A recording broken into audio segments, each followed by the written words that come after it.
Assalamu alaikum wa rahmatullahi wa barakatuh. Welcome to Sri Chandra's distance learning program. Dear students, in our last class, we had completed lesson number 2 from section grammar. What was the name of that lesson? The name was adjective phrase. Since the syllabus started, we have completed 2 lessons from section grammar. Lesson number 1, Al-Murakkab Al-Idafi. Lesson number 2, Al-Murakkab Al-Tawsifi. These 2 lessons we have completed and you have written the test as well. Now, in today's class, we are proceeding towards section prose. Okay. In section prose, you have 4 lessons. 2 lessons has been deleted due to this ongoing pandemic. 2 lessons has been deleted from portion for this academic year. Those lessons are, the deleted lessons are Mazahirul Alam, lesson number 3, and Al-Mar'atu fi Zillil Islam, lesson number 5.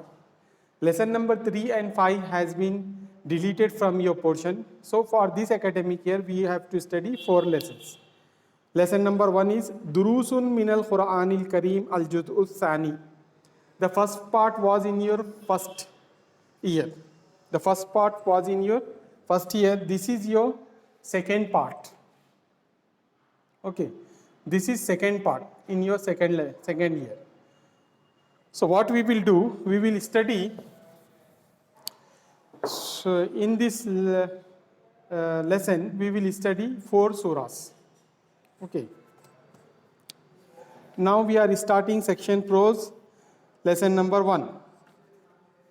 Durusun Minal Quranil Kareem. What is the meaning of durus? Durus is the plural of dars. Durusun is the plural of darsun. Darsun means lesson and durus means lessons. Now, what is the meaning of lesson? Lesson means learning something. Okay. Lesson means learning something. Taking suggestion, grasping knowledge, or taking advice, taking motivation. In this way, we can translate durusun.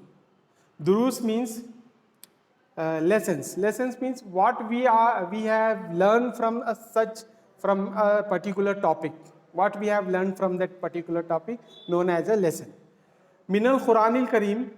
So what we are going to do, we are going to learn some lessons from the glorious Quran, from the noble Quran. Al-Quran and Al-Kareem. Al-Quran means the Quran. What is the meaning of Quran? The Quran is a exaggerative tense. Exaggerative means something which shows excessness. Okay. So Al-Quranu, Quran is from the verb khara'a yaqra'u. Khara'a yaqra'u means to read. Whereas Al-Quranu means the most readable book. In all the in the world, the most readable book is the glorious Quran. No religious scripture has been read as much as the Quran is. Okay.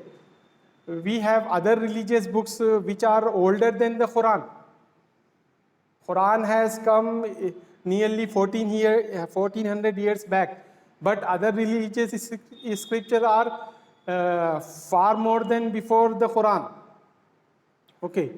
They were Zabur, Torah, Injil, and Vedas as well. Okay. These are the old ancient religious scriptures. They are present nowadays as well, but they are not present in their original form. These books has been altered. These books has been modified according to the wish of the human beings. But Quran is in its original form, without alteration, without changes. from the 1400 years, since the 1400 years, the Quran is unchanged and it remains unchanged till the day of resurrection, till the day of judgment, till the destruction of this world. Al-Karim, what is the meaning of Karim? Karim means noble. Okay. Al-Quranul Karim, the most readable book, the most noble readable book. Okay. In the world, the Quran is the book which is most readable among all the religious scriptures. Now the question comes, who named the Quran as Quran? Who has named the Quran as Quran? Who has named the Quran? Did the Prophet name the Quran? Or Allah subhanahu wa ta'ala named the Quran? All the Ummah or the followers of the Prophet named the Quran as Quran? No, it is not like that. But Allah subhanahu wa ta'ala has named the Quran as Quran, where it is mentioned nearly at 69 places. In the total Quran, nearly at 69 places, the word Quran is mentioned. Allah subhanahu wa ta'ala named the Quran as Quran, nobody else. Okay, like we used to recite Suratul Yasin. So Suratul Yasin is the heart of the Quran. The Prophet of Allah said, everything has its apparent and hidden. Everything is kullu shay'in li kulli ayatin dhahrun wa batnun. Each verse has its this one apparent form and as well as hidden form. And so likulli shay'in fu'adun wa fu'adul Qur'ani Yasin, Suratu Yasin, aw kama qala Nabi sallallahu alaihi wasallam. Everything has heart. The heart of the Quran is Surah Yasin. Okay, so we used to recite Surah Yasin on daily basis without fail. It is a very blessed surah. Okay, we must try to by heart this surah if possible. Surah Yasin is the heart of the Quran. If anyone not has the ability to by heart whole Quran, at least he must try to by heart Surah Al-Yasin, the heart of the Quran. Okay. Here it is mentioned Yasin, Yasin wal Quran al-Hakim. Yasin is the name of the Prophet. Okay. And wal Quran al-Hakim, wal Quran al-Hakim, and by this wise Quran, by this Quran which is full of wisdom, by this Quran which is full of wisdom. Quran has a wisdom. Who read the Quran, he will become wisest man. Okay. Now, Yasin wal Quran al Kareem, Yasin wal Quran al Hakim. By the Quran which is full of wisdom. Okay, full of wisdom. The Quran has wisdom. So here Al-Quran is mentioned. The name of the Quran is mentioned in the Quran itself. In other places as well, as I told you, nearly 69 places are there in the Quran. The word Quran is used. A few places we will discuss here. Like Shahru Ramadan alladhi unzila fihi al-Quranu. Shahru Ramadan. This is the month of Ramadan in which the glorious Quran revealed. Al-Quran, the word Quran is mentioned in this verse as well. Afala yatadabbarun al-Quran. Don't you ponder in the signs of Quran? In the Quran. Don't you ponder in the Quran?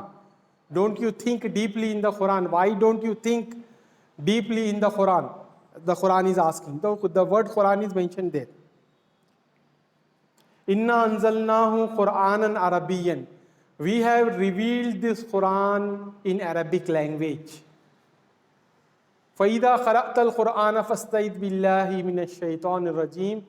Whenever you read the Quran, take refuge from the distorted devil.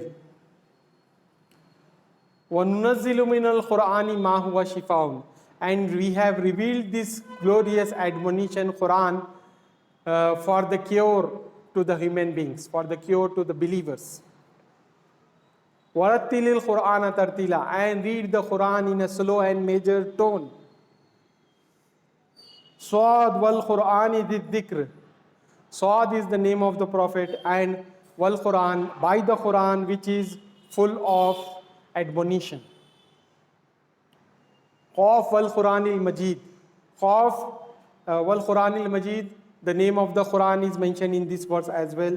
Here, وَلَقَدْ يَسَّرْنَا الْقُرْآنَ لِلذِّكْرِ فَهَلْ مِن مُدَّكِرٍ. So many places are there in the Quran where the word Quran is mentioned. One last place I would like to discuss with you, that is also a very important place. Allah subhanahu wa ta'ala says, before the revelation of the Quran, it was preserved on the protected tablet, Lawh Mahfuz. It was there on the Lawh Mahfuz. So Allah subhanahu wa ta'ala says, Fi Lawhim Mahfuz, Bal huwa Quranum Majid. It is the glorious Quran, which was preserved on the Lawh Mahfuz, protected tablet. It was preserved on the protected tablet. So now we have learned about the meaning of the Quran and who has named the Quran as Quran. These two things we have learned. Now we will proceed towards the virtues of the Quran. What did the Prophet of Allah say about the virtues of the Quran? The Prophet of Allah once said, whoever recite the Quran, for every single letter, he will be rewarded tenfold. He will be rewarded tenfold. Okay. The Prophet of Allah said, La aqulu alif lam mim harfun, bal alifun harfun, lamun harfun, wa mimun harfun. The Prophet of Allah said, I do not say that alif lam is a letter, but alif is a letter, lam is a letter, and mim is a letter. Whosoever read the Quran, for each single letter he will be rewarded tenfold. Tenfold means 10 times. 10 times he will be rewarded for each letter. This is the virtues of the Quran. And in another prophetic tradition it is mentioned, خَيْرُكُمْ مَنْ تَعَلَّمَ الْقُرْآنَ وَعَلَّمَهُ. The best amongst you is the one who learns the Quran and teaches the Quran to others. This is the best person in the sight of the Prophet, in the sight of Allah subhanahu wa ta'ala. The one who learns the Quran and teaches the Quran to others. خَيْرُكُمْ مَنْ تَعَلَّمَ الْقُرْآنَ وَعَلَّمَهُ. The best amongst you is the one who learns the Quran and teaches the Quran to others. Now, come to the rights of the Quran. Okay, first we have discussed about the meaning of the Quran. Meaning we have discussed. What is the meaning? Now you are able to answer this question, what is the meaning of the Quran? Now the second one, who named the Quran? Who named Quran? The second one, now you can answer this question as well. The third one, virtues of the Quran. Virtues of the Quran. Okay. Virtues of the Quran. Virtues of the Quran. Blessings of the Quran. How much we will be rewarded for reciting the Quran. Now we will learn about the rights of the Quran as well. Rights of the Quran. Okay. We used to talk about in the present society about the rights of human beings, rights of women, rights of so and so society, rights of association and all that. But nobody talks about the rights of the Quran. What are the rights of the Quran to be fulfilled by the believers? The Quran demands from the believers to fulfill its rights. The Quran demands from the believers to fulfill its rights. How many rights the Quran has, which are to be fulfilled by the believers, which are to be fulfilled by the faithful persons, which are to be fulfilled by the Muslims? Means we have to fulfill the rights of the Quran. What are the rights? If we don't know the rights, how would we fulfill the rights of the Quran? Okay, so the first right of the Quran, which demands from the Quran demands from the whole humanity, from the total entire mankind. What the Quran demands? The Quran demands that you should believe that the Quran is the word of Allah, statement of Allah, commands of Allah, do's and don'ts of Allah. It is the revealed one. It is a divine revelation. The first and foremost thing is to believe that the Quran is the divine revelation. Okay, if anybody has doubt that Quran is not the divine revelation, then the Quran challenges to them.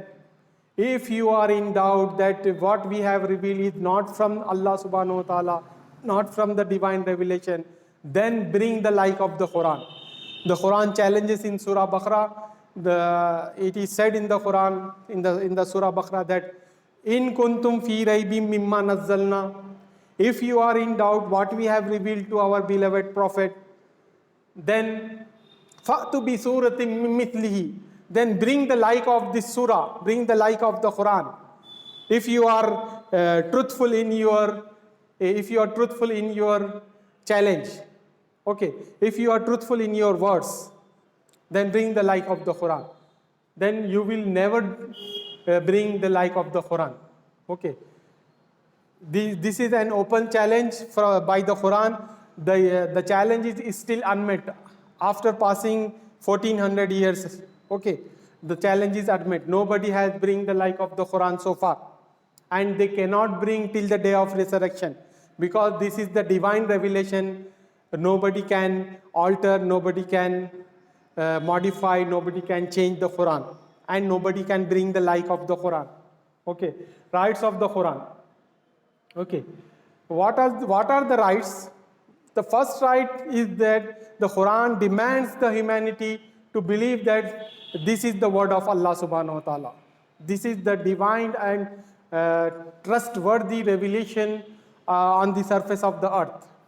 Okay, this is the authentic revelation on the floor of the earth. Okay. Now, the first right is to believe that it is the word of Allah. Got it? Now the second right. What is the second right of the Quran? The second right connected with the believers. The remaining four rights connected with the believers. The first right is connected to all the humankind. But the second right is connected with the believers particularly. The second right, second right of the Quran that demands from the believers to read it on daily basis. Read the Quran, to recite the Quran on daily basis without fail. At least one passage, at least one ruku, one section we have to recite from the Quran. Okay, this is the second right, which you all do on daily basis. I personally believe like that. Okay. Now the first right is to believe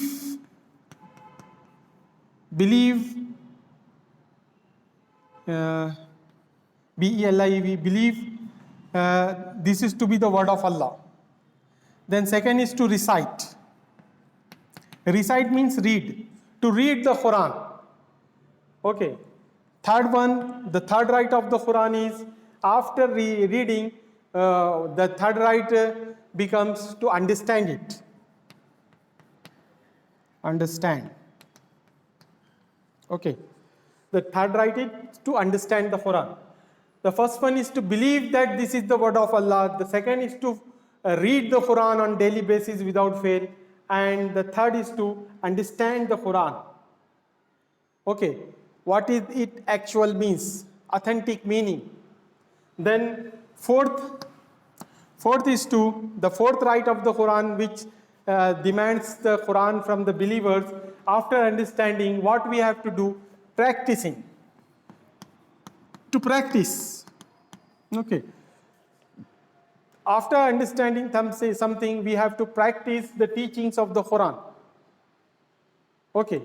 We have to perform obligatory prayers. We have to perform fast in the month of Ramadan. Okay. And other obligatory things. For example, the Quran asks us to behave politely with parents, behave with parents. Okay, and Quran asks us to well behave with neighbors. Quran asks us to well behave with elders, and Quran asks us to well behave with the younger ones. All these comes under the practicing of the Quran. To practice the Quran, after understanding, we have to practice the Quran. And the last right of the Quran is to preach. To preach the teachings of the Quran to others. After practicing, after knowing that this is the word of Allah, and we read it and understood it and practice it, then the duty will come to preach these teachings to others. Okay, these are the 5 rights of the Quran, which the first right is connected to related to all the humankind, and the remaining 4 rights are related to the believers. Okay, this is the right of the Quran. So now, so far we have completed meaning of the Quran, who named the Quran as Quran, virtues of the Quran, rights of the Quran. 5 rights are there. Okay. Now, what we will do? Now we will discuss about what is Quran. The Quran is word of Allah, and Hadith is the word of Prophet of Allah. Quran and Hadith are the 2 sides of the same coin. Quran and Hadith are the 2 sides of the same coin. Quran is the slight difference between the Quran and Hadith are, Quran is the apparent revelation, which is called as Wahyun Jali. It is from Allah, but through the angel called Jibreel, so it is named as Wahyun Jaliyun, apparent revelation. And Hadith, there is no mediator between Allah and the Prophet. Allah subhanahu wa ta'ala directly put some words in the heart of the Prophet. That is known as prophetic tradition, which the Prophet says. And the Quran authenticates it, that this Prophet never say anything from his own desire, but from the revelation which is revealed to him. Okay. وَمَا يَنْتِقُ عَنِ الْهَوَىٰ إِنْ هُوَ إِلَّا وَحْيٌ يُوحَىٰ. This Prophet never says from his own desire, but from the revelation revealed to him. So this is the reason Hadith also known as Wahyun Khafiyun, hidden revelation. This is apparent revelation, Quran is apparent revelation, and Hadith is hidden revelation. Both are the words of Allah itself, but the slight difference is, this is Wahyun Jali, this is Wahyun Khafi. Got it? Now what we will do, the time is about to expire, so remaining 10 minutes are there. We will start surah. Okay. After discussing these all things, now we will proceed towards the surah. Okay. A'udhu billahi minash shaitanir rajim. Bismillahir rahmanir rahim. First, in this lesson, you have 4 surahs. Suratul Quraysh, Suratul Ma'un, Suratul Nas, Suratul Falaq. Suratul Falaq and Suratul Nas. These 4 surahs we will study in this lesson. First one is Surah Quraysh. Quraysh is the name of a tribe. Okay. Bismillahirrahmanirrahim. Li'ilafi Quraysh. Li'ilafi Quraysh means to acclimatize, to make familiar Quraysh. Okay. Allah subhanahu wa ta'ala says to make familiar to Quraysh, ilafihim rihlat ash-shita'i was-sayf. They were acclimatized to the journeys of winter and summer seasons. Okay. إِيلَافِهِمْ رِحْلَةَ الشِّتَاءِ وَالصَّيْفِ. They were acclimatized to the journeys of winter and summer season. فَلْيَعْبُدُوا رَبَّ هَذَا الْبَيْتِ. So they should worship the Lord of this sacred house, Kaaba. الَّذِي أَطْعَمَهُمْ مِنْ جُوءٍ, who has fed them against hunger, وَآمَنَهُمْ مِنْ خَوْفٍ, and secured them in fear. Sadaqallahu al-Aliyyul Azim. This is the word of Allah. Surah Quraysh contains 4 verses, which translation I have given just now. Okay. Now listen the explanation. Hadihi suratun makkiyatun. This is a Makki surah. Wahiya tashtamilu ala arbaati ayati. This is comprised of 4 verses, or it contains 4 verses. وَهَذِهِ السُّورَةُ مُتَّصِلَةٌ بِالسُّورَةِ السَّابِقَةِ. It is related and connected to the previous surah or preceded surah. وَهِيَ سُورَةُ الْفِيلِ, and that is Surah Al-Fil. وَذَكَّرَ سُبْحَانَهُ وَتَعَالَى أَهْلَ مَكَّةَ فِي سُورَةِ قُرَيْشٍ بِعَظِيمِ نِعْمَتِهِ عَلَيْهِمْ بِإِهْلَاكِ أَصْحَابِ الْفِيلِ لِأَجْلِ تَعْلِيفِ قُرَيْشَ. Here in that surah, Allah subhanahu wa ta'ala mentioned about the people of Makkah, and He has reminding them about His great favor that He has killed. He has destroyed the army of Abraha, which was elephant army, Ashabul Fil. Okay, owners of elephant, companions of elephant. For what purpose? To put love into the heart of the people of Quraysh. He has done such an act. Allah subhanahu wa ta'ala has done such an act to put some love into the hearts of the Quraysh. Okay. He has killed Abraha and his army, and he has completely destroyed them. في أيام الجاهلية, in pre-Islamic period, كانت قبيلة قريش تخرج في تجارتها بلا خوف إلى اليمن والشام. The people of Quraysh used to go for business trips without any fear to Syria and to Yemen. Okay. ففي فصل الشتاء, in winter season, كانوا يسافرون إلى اليمن. They used to go to Yemen لأنها بلاد حارة, because it was a hot country. Yemen was a hot country, so therefore they used to travel to Yemen in winter season, in cold season. Whereas وإلى الشام في الصيف, and to the Syria in summer season. لأنها بلاد باردة, because Syria was a cold country. So they used to travel to Yemen in winter season because Yemen was hot country. They used to travel to Syria in summer season because it was a cold country. Okay. Without any fear. وَالسَّرَقَةُ لَا يَخْتَرِبُونَهُمْ لِأَنَّ اللَّهَ عَزَّ وَجَلَّ جَعَلَ فِي قُلُوبِهِمْ هَيْبَةَ قُرَيْشٍ بِإِهْلَاكِ أَصْحَابِ الْفِيلِ. No one, even the robbers, dacoits, do not dare to rob these caravans of Quraysh, people of Quraysh. They do not dare to rob. Why? Because Allah subhanahu wa ta'ala has put fear into the hearts of the robbers that these people belongs to the locality Quraysh, where the house of Allah exists. Okay, and Allah subhanahu wa ta'ala has killed Abraha and his whole army for the sake of the Quraysh. So this they